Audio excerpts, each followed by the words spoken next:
나이 들어 친구도 하나둘 멀어지고 자식들과 함께 있어도 내 외로움을 채워주긴 어렵습니다. 오늘은 죽음의 문 앞에 도달한 부자 노인이 자신의 이야기를 통해 인생의 깨달음을 전해드리려고 합니다. 삶은 손을 쥔 채로 왔다가 떠날 때는 손을 편 채로 간다고 했습니다. 태어났을 때는 세상 모든 것을 주겠다는 마음으로 오지만 사실 떠날 때는 아무것도 갖고 가지 못한다는 의미입니다. 결국 부자가 되었지만 인생이 끝나갈 무렵의 허망함을 느낀 그의 이야기를 한번 들어보겠습니다. 특히 나이 50세를 넘어 인생의 후반기를 살아가고 있는 분이라면 이번 영상을 한번 들어봐 주시기 바랍니다. 나의 편지를 읽게 될 사람들에게 오늘도 그대들은 바쁜 하루를 보내고 있겠죠. 하지만 아무리 바빠도 밥은 꼭 챙겨 드세요. 여기까지 와보니 알겠습니다. 비싼 돈으로 산 핸드폰 80%의 성능은 사용하지도 않았고 내 값비싼 차도 80%의 성능은 필요도 없는 것이었고 호화로운 우리 집도 80%의 면적은 비어있는 공간이나 마찬가지였으며 옷과 일용품들 80% 또한 지극히 필요가 없는 것들이었습니다.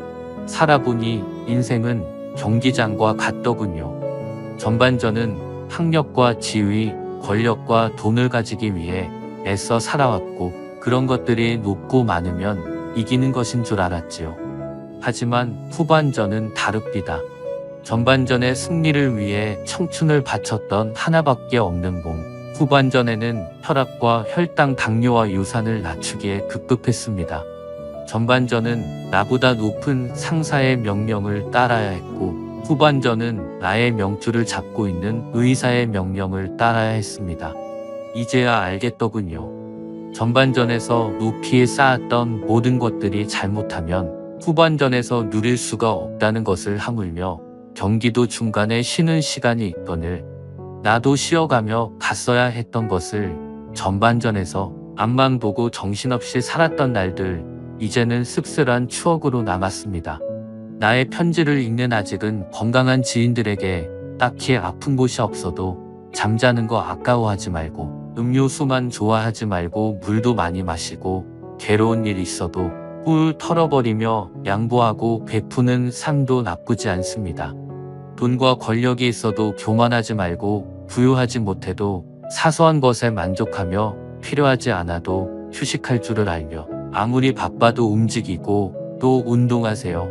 50만원짜리 옷의 가치는 가격표가 증명하고 1억원짜리 자가용은 수표가 증명해주며 20억짜리 집은 집 문서가 증명해주는데 사람의 가치는 뭐가 증명해주는지 알고 있으신가요?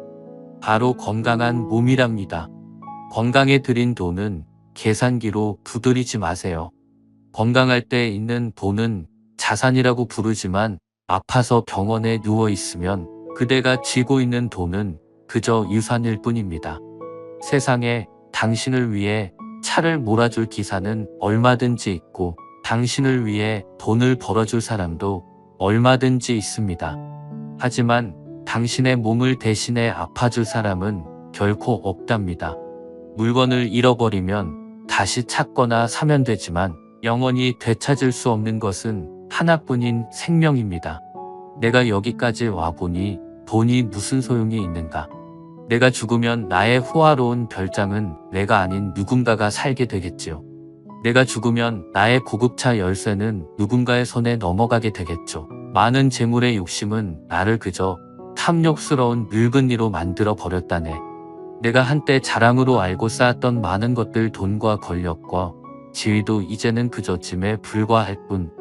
그러니 전반전에 살고 있는 사람들아, 너무 애타게 살지들 마시고 후반전에서 살고 있는 사람들아, 아직 경기는 끝나지 않았으니 행복한 만년을 위해 지금부터라도 자신을 사랑하시라. 전반전에서 빛나는 승리를 거두었던 나는 후반전의 병마를 이기지 못하고 병원 특실에 이렇게 누워 죽을 날만 기다리고 있다오. 아무리 시설이 좋은 특실이면 뭐합니까?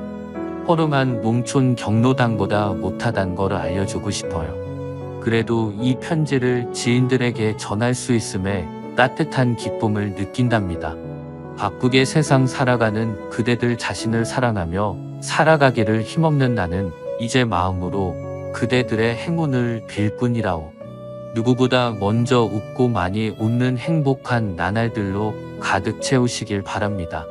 그러기 위해서는 첫째, 외로움을 견디는 걸 연습하세요.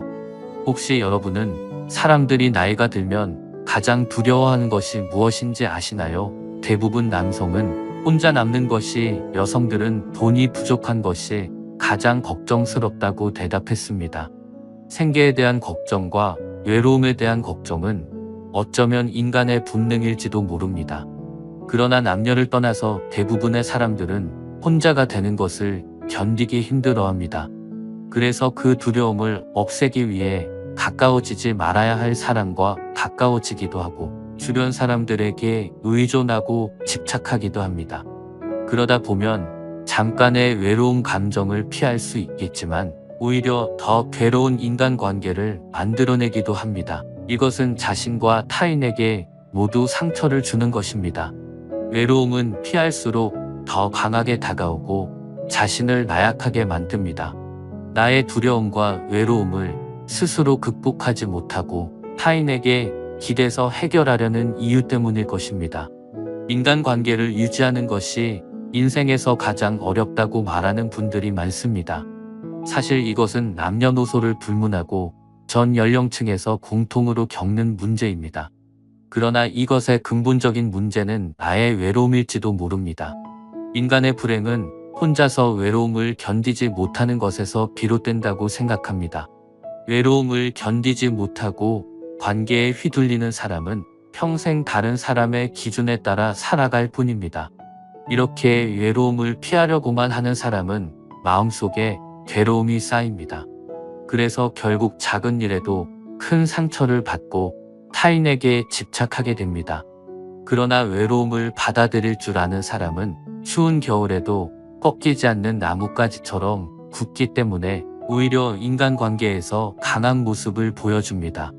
다른 사람과 멀어지는 것이 두렵고 그로 인해 고통스럽게 느끼는 것을 외로움이라고 한다면 고독은 그 외로움을 받아들이는 것입니다. 또한 혼자 있을 때 느끼는 고통이 외로움이라면 혼자 있을 때 느끼는 즐거움은 고독이라고 할 수 있습니다.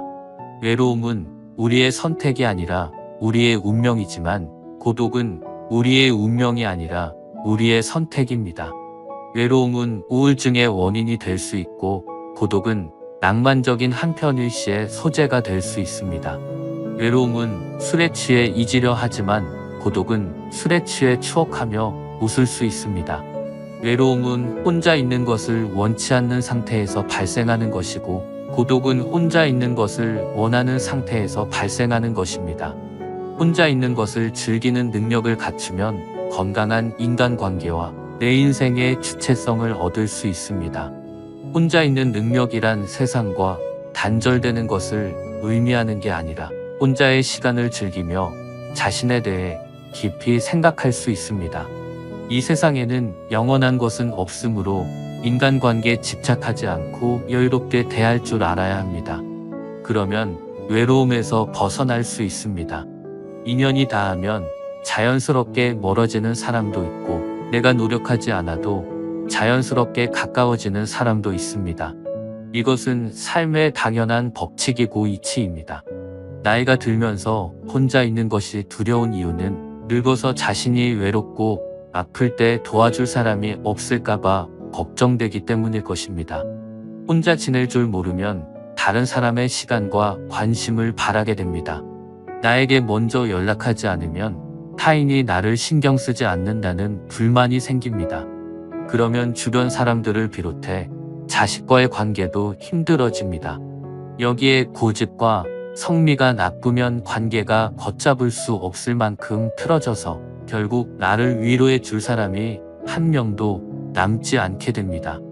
그러므로 다른 사람에게 의존하기보다 상황을 스스로 해결할 수 있는 방법을 찾아야 합니다. 그렇지 못하면 결국 자신만 괴롭히는 것입니다. 종교를 가지면 혼자가 아닌 것처럼 내면의 힘이 생길 수 있고 반려동물과 함께하면 외로움을 달래줄 수도 있습니다. 꾸준한 취미생활과 봉사활동을 통해 다양한 사람들을 만나는 것도 좋습니다. 이렇게 혼자 살아가는 방법을 배우는 것은 삶의 질을 향상하는 길입니다. 세상에 자신을 위해서 할 수 있는 일들은 무궁무진합니다. 그러니까 자기 스스로 외로움을 극복하고 적극적인 삶을 살아가시길 바랍니다. 둘째, 내 주변에 있는 사람을 소중히 여기세요. 주변 사람과 관계를 유지하는 것은 결코 쉬운 일이 아닙니다. 함께 많은 시간을 보내다 보면 장점보다 단점이 눈에 더 많이 들어오기 시작하고 갈등도 자주 생깁니다. 그러나 이럴 때일수록 가까운 사람에게 무리하게 말하거나 싫은 마음을 드러내는 것은 바람직한 행동이 아닙니다. 가까운 사람일수록 더 소중하게 대해야 합니다. 내 곁에 있는 사람, 가치를 잊고 살아가면 안 됩니다. 여러분은 곁에 있는 사람에게 함부로 말을 하거나 무관심하고 때로는 그 사람을 무시하며 시간을 보내고 있지는 않으시는가요? 이것은 서로에게 큰 상처가 됩니다. 옛말에 어려울 때 친구가 진짜 친구라는 말이 있습니다.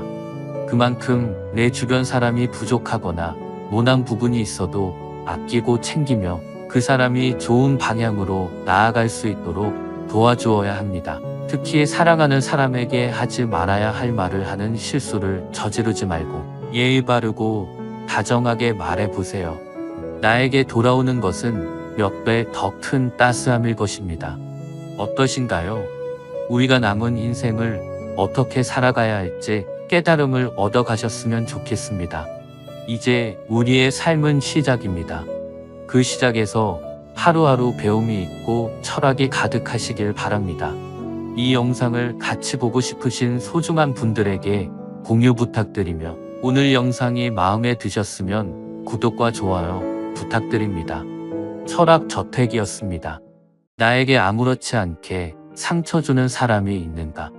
흔히 그런 사람들을 상대하지 않는 것이 좋다고 하지만 그렇지 않다. 가장 최고의 복수는 내가 받은 것의 10배를 되돌려 주는 것이다.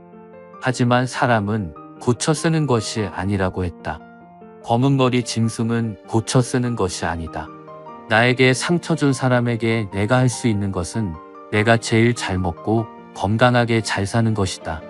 복수하겠다는 생각에 사로잡혀 내가 해야 할 일을 하지 못하는 게 아니라 한 걸음 더 높이 올라가는 것이다. 그런데 어떻게 해야 사람들이 보란 듯이 잘 살 수 있을까? 어떻게 해야 진정한 복수를 하는 것인가? 최고의 복수를 하기 위한 삶의 지혜를 탈무드에서 찾아보자. 첫 번째, 말을 칼같이 아껴라. 내 입을 잘 관리하는 것이 우선이다. 말을 항상 조심하며 살아야 한다. 저 사람에게 상처받았다고 다른 사람에게 가서 복수하겠노라고 이야기하고 다녀서는 안 된다. 어리석은 사람들은 말은 많이 하는데 도무지 경청할 줄을 모른다. 반면 현명한 사람들은 침묵을 지킨다. 성급하게 말만 많은 사람들은 말실수를 자주 하게 된다. 복수하겠다는 이야기만 하고 다녔다가는 오히려 또다시 내가 당하게 된다. 차라리 침묵도 하나의 대답이 될 수 있다는 것을 기억하라. 침묵은 똑똑한 사람을 더 똑똑하게 만든다. 그래서 진짜 복수를 하고 싶다면 침묵을 지킬 줄 알아야 한다. 또 내가 당했다고 해서 남에 대해 욕을 하고 다니는 것은 옳지 못하다. 탈무드에서는 입을 조심하지 않는 사람을 새라고 비유한다. 둥지에서 도망친 새는 잡을 수 있지만 입 밖으로 한번 내뱉은 말은 절대 주워 담을 수 없기 때문이다. 험담을 하는 것은 순간의 기분을 풀지 모르겠지만 내가 복수하는 데는 전혀 도움이 되지 않는다. 게다가 나의 평판마저 깎아버리게 된다. 내가 남을 욕하면 나를 상처 입힌 사람과 똑같은 행동을 하는 것이다. 말을 내뱉더라도 함부로 상대의 생각을 추측하지 말고 내가 본 것만 이야기해야 한다. 어리석은 사람들이 꼭 자신이 직접 눈으로 보지도 않은 일로 소문을 만들어낸다. 듣는 것과 보는 것은 내 의지대로 할 수 없을 때도 많지만 말만큼은 내가 의지대로 할 수 있다. 때로는 진실이라도 말하면 안 되는 것이 있다. 진실을 말할지 말지 고민될 때는 어떻게 해야 할까? 내가 하는 말을 내가 건너는 다리라고 생각하면 된다. 튼튼한 다리가 아니면 건널 수 없는 것처럼 되돌릴 수 없는 말은 입 밖에 꺼내지도 말아라. 이 세상은 인과응보라는 것을 믿어라. 거짓말쟁이와 남욕을 즐기는 사람은 언젠가 벌을 받게 된다. 그 벌이란 아무리 진실을 말해도 주변 사람들이 믿어주지 않는다는 것이다. 당신이 거짓말쟁이가 되기 싫다면 책임질 수 있는 말만 해라. 나에게 친구가 있듯이 내 친구에게도 친구가 있다. 내가 친구에게 내뱉은 말은 깃털처럼 가볍기 때문에 또 다른 친구에게도 금방 퍼지게 된다. 말을 함부로 하면 내가 그 말의 노예가 된다. 내가 내 입을 다스릴 수 있게 될 때 내 인생을 더욱 잘 살 수 있게 된다. 입을 관리하며 내 평판을 좋게 만드는 것이 나에게 상처 입힌 사람들에게 최고의 복수를 하는 것이다. 두 번째 지혜. 잘 살아라. 그것이 최고의 복수다. 무조건 잘 살아라. 나에게 상처 준 사람보다 잘 살기 위해 마음가짐을 이렇게 바꾸어야 한다. 승자는 다른 길도 있으리라 생각하지만 패자는 길이 오직 하나뿐이라고 고집한다. 승자는 눈을 밟아 길을 만들지만 패자는 눈이 녹기를 기다린다. 승자는 꼴찌를 해도 의미를 찾지만 패자는 오직 1등을 했을 때만 의미를 찾는다. 승자는 새벽을 깨우고 패자는 새벽을 기다린다. 승자는 과정을 위해 살고 패자는 결과를 위해 산다. 승자의 하루는 25시간이고 패자의 하루는 23시간 밖에 안 된다. 승자는 구름 위에 태양을 보고 패자는 구름 속에 비를 본다. 승자 입에는 솔직함이 가득 차고 패자 입에는 핑계가 가득 차 있다. 승자는 행동으로 말을 증명하지만 패자는 말로써 행동을 변명한다. 승자는 7번 쓰러져도 8번 일어서고 패자는 쓰러진 7번을 낱낱이 후회한다. 승자가 즐겨 쓰는 말은 다시 한번 해보자이고 패자가 즐겨 쓰는 말은 해봐야 별 수 없다이다. 이보다 더 힘든 시간은 언제나 있다고 생각해라. 저절로 얻어지는 것은 없다. 단번에 바다를 만들려고 해서는 안 된다. 장미꽃은 가시와 가시 사이에서 피어난다. 세상에는 너무 지나치게 쓰면 안 되는 것이 3가지가 있다. 먼저 해야 할 일부터 손을 대고 뒤로 미룰 수 있는 것은 마지막에 가서 해라. 작은 불도 큰 것을 태울 수 있다. 세상은 약하지만 강한 것을 두렵게 하는 것이 있다. 첫째, 모기는 사자에게 두려움을 준다. 둘째, 거머리는 물소에게 두려움을 준다. 셋째, 파리는 전갈에게 두려움을 준다. 넷째, 거미는 매에게 두려움을 준다. 아무리 크고 힘이 강하더라도 반드시 굴복해야 할 무서운 존재라고는 할 수 없다. 힘이 약하더라도 어떤 조건만 갖추어져 있다면 강한 자를 이길 수가 있는 것이다. 아무것도 선택하지 않은 것은 하나를 선택한 것이다. 아무 방법도 없을 때 선택할 수 있는 한 가지 방법은 용기를 갖는 일이다. 돈이 없는 것은 인생의 절반을 잃은 것이고 용기가 없는 것은 인생의 전부를 잃은 것이다. 너무 지나치게 후회하지 마라. 그것이 옳은 일에 나설 용기를 해친다. 성공의 절반은 인내심이다. 성공의 문을 열려면 밀거나 당기거나 해야 한다. 실패하는 것을 두려워하는 것은 실패한 일보다 더 나쁘다. 실패는 경험이고 성공의 어머니다. 세 번째, 남에게 관대하고 친절해라. 지금 힘이 없는 사람이라고 우습게 보지 마라. 만약 내가 그를 우습게 본다면 나를 상처 입힌 사람과 똑같은 행동을 하는 것이다. 힘없고 어려운 사람들은 100번이라도 도와주어라.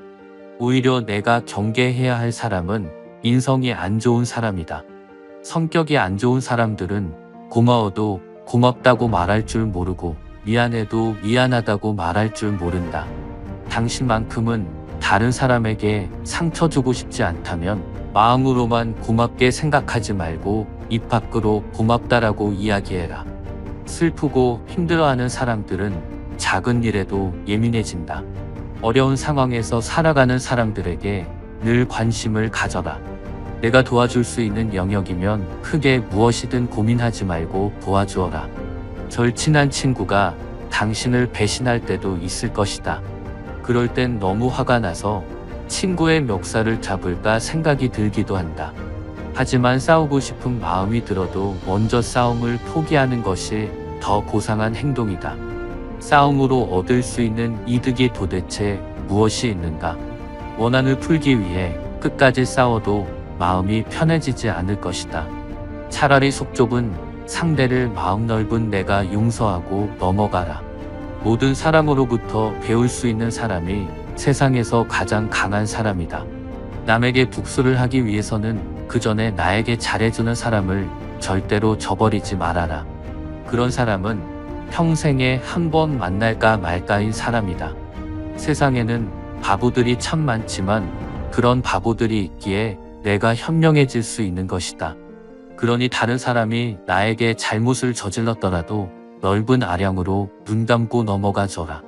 부자의 쾌락은 가난한 자들의 눈물로 얻어진다. 돈이 많다고 꼭 좋은 것만은 아니다. 돈이 좋은 기회를 만들어주는 것은 사실이지만 모든 것이 좋아지지는 않는다. 부자를 동경하는 사람들은 부자가 가지고 있는 돈을 동경하는 것이다.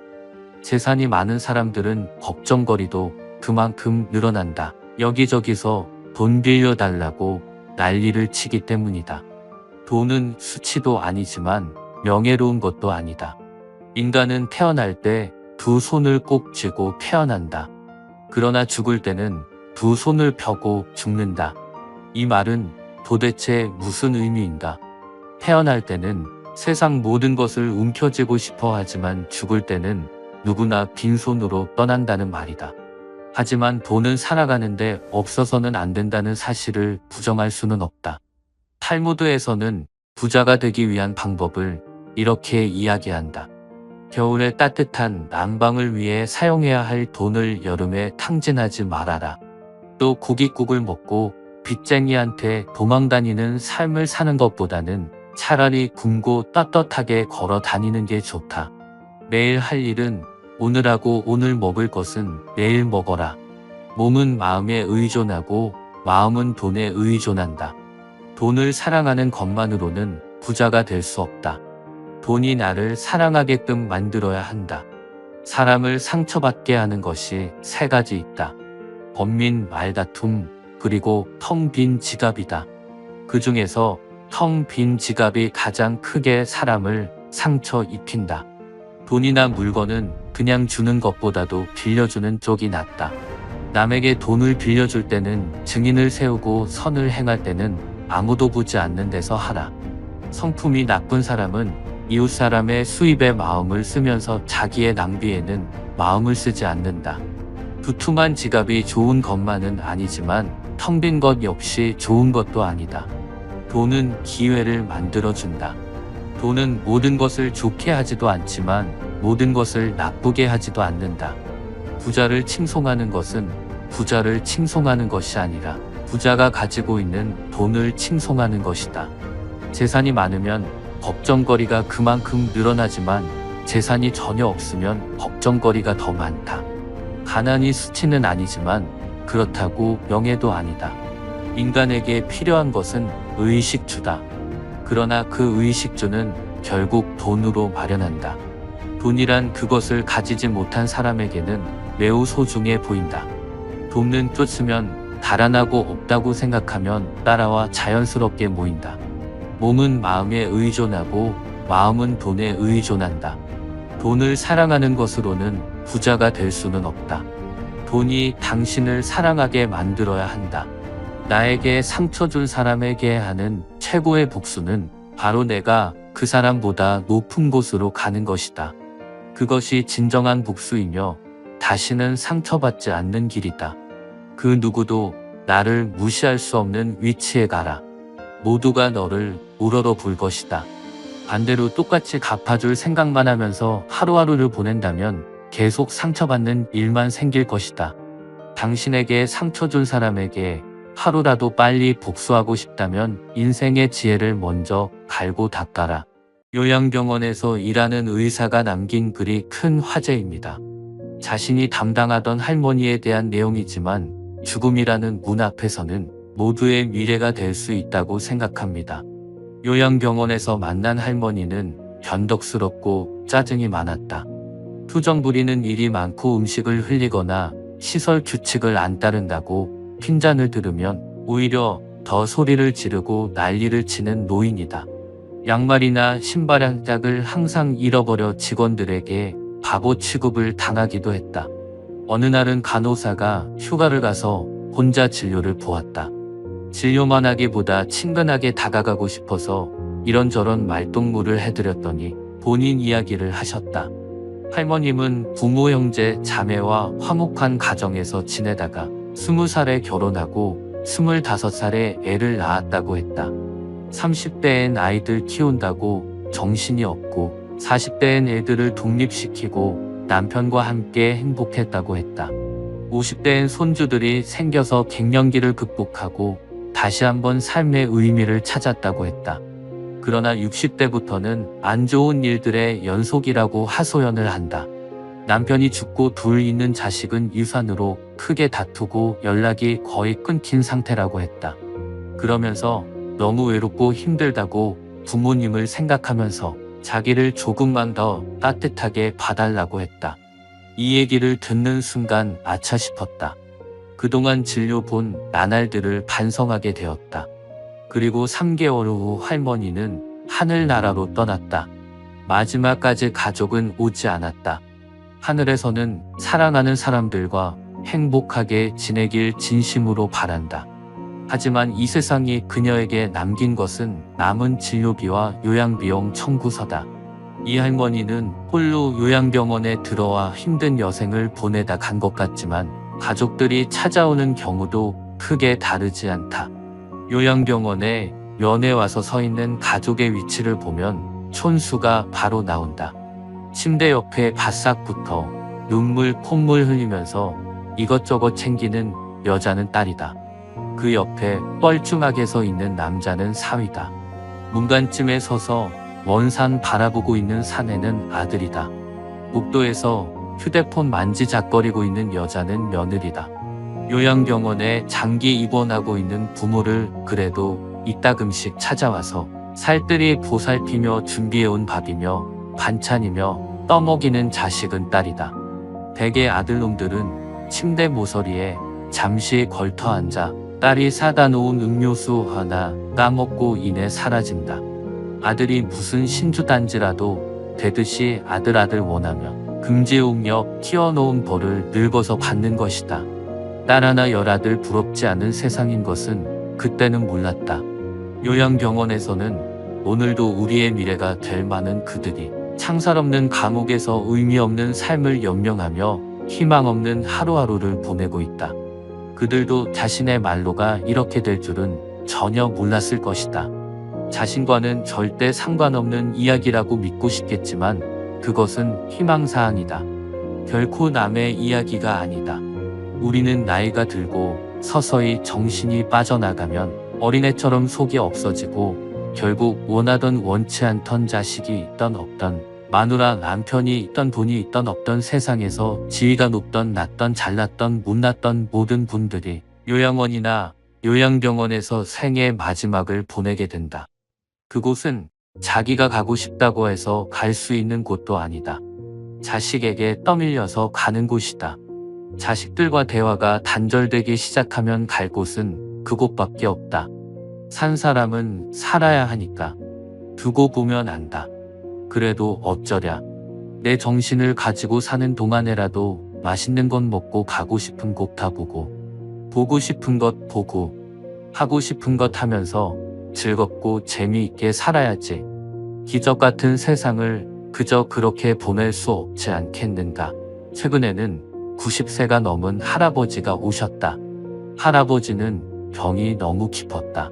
옆에서 할머니가 성경을 읽으며 지극정성으로 할아버지 곁을 지켰다. 아침 저녁으로 할아버지 가족들이 병실을 다녀갔다. 아버지가 이제는 못 일어나신다. 이젠 화장실 걸음도 못 하신다. 조금 전에도 의사가 호수로 오줌 빼주고 갔다. 할머니는 눈물을 글썽이며 아들에게 말했다. 아들은 아무 말이 없었다. 그날 저녁 할아버지 막내딸이 병실로 찾아왔다. 지방에서 올라온 막내딸은 할아버지 손을 잡고 한참을 울었다. 할아버지는 괜찮다고만 했다. 막내딸은 3일 동안 할머니와 함께 병실에서 잠을 잤다. 아빠, 나 이제 가봐야 하거든. 아빠하고 같이 있고 싶은데 그럴 수가 없어. 김서방 출근도 시켜야 하고 아이들 학교도 보내야 해. 그녀는 울먹이며 늙으신 아버지 가슴에 얼굴을 묻었다. 아빠, 옛날 일 기억나? 아빠하고 나하고 매일 들밭을 걸어서 학교 갔었잖아. 여름 장마 때면 아이들은 잔뜩 부른 개울물 앞에서 늘 아빠를 기다렸어. 감자처럼 작은 아이들은 한 명씩 가슴에 안아서 개울물을 건네줬지. 아빠는 사랑이 많은 선생님이었으니까. 아빠가 학교에서 숙직하던 날 기억나지? 엄마가 싸준 도시락을 들고 내가 눈밭을 걸어서 아빠에게 갔던 날. 내 발바닥 꽁꽁 얼었다고 아빠가 따뜻한 배 안으로 내 발을 집어넣었잖아. 얼마나 차가웠을까. 막내딸은 울음을 삼키며 할아버지 가슴에 다시 얼굴을 묻었다. 딸의 울음소리에도 할아버지는 말없이 눈물만 흘렸다. 아빠, 나 이제 가야 돼. 꼭 다시 일어나야 돼, 아빠. 옆자리에서 있던 할머니가 막내딸의 손을 끌었다. 어여 가거라, 어여. 내 아버지 다 알아들으셨을 게다. 할머니는 막내딸을 데리고 병실 밖으로 나갔다. 잠시 후 할머니는 눈물을 닦으며 병실 안으로 들어왔다. 조금 전에 나간 아이가 우리 막내딸이라오. 아버지 사랑을 많이 받고 자랐지요. 지금도 아빠, 아빠 하잖아요. 이제 제 아버지 눈이나 감으면 와야지 뭐.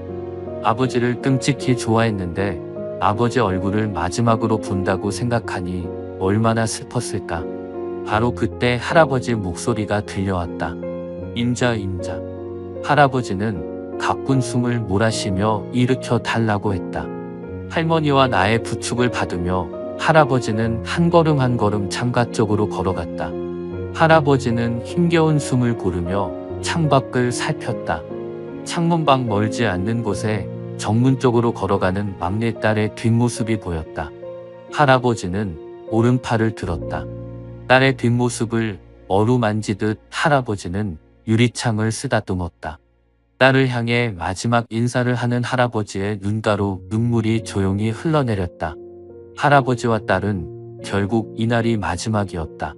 할아버지는 한 달 뒤 잠을 자다 돌아가셨기 때문이다. 할아버지의 마지막 날, 딸은 눈물을 흘리지 않았다. 더 이상 흐를 눈물이 남지 않았기 때문이다. 어떠신가요? 결국 인간은 누구나 자연의 섭리에 따라서 빈손으로 왔다가 빈손으로 자연의 품속으로 가는 것입니다. 사는 동안 즐기면서 살아야 합니다. 이 세상에서 가장 소중한 것이 건강입니다. 이 세상에서 가장 중요한 것이 마음입니다. 누구까지 건강하고 즐겁게 산 사람이 이 세상에서 가장 행복한 사람이며 가장 세상을 잘 살아온 사람입니다. 여러분들의 가정에 행운과 축복이 함께 하시고 사는 날까지 건강하고 행복한 삶이 되시기를 기원드립니다. 이상 철학저택이었습니다.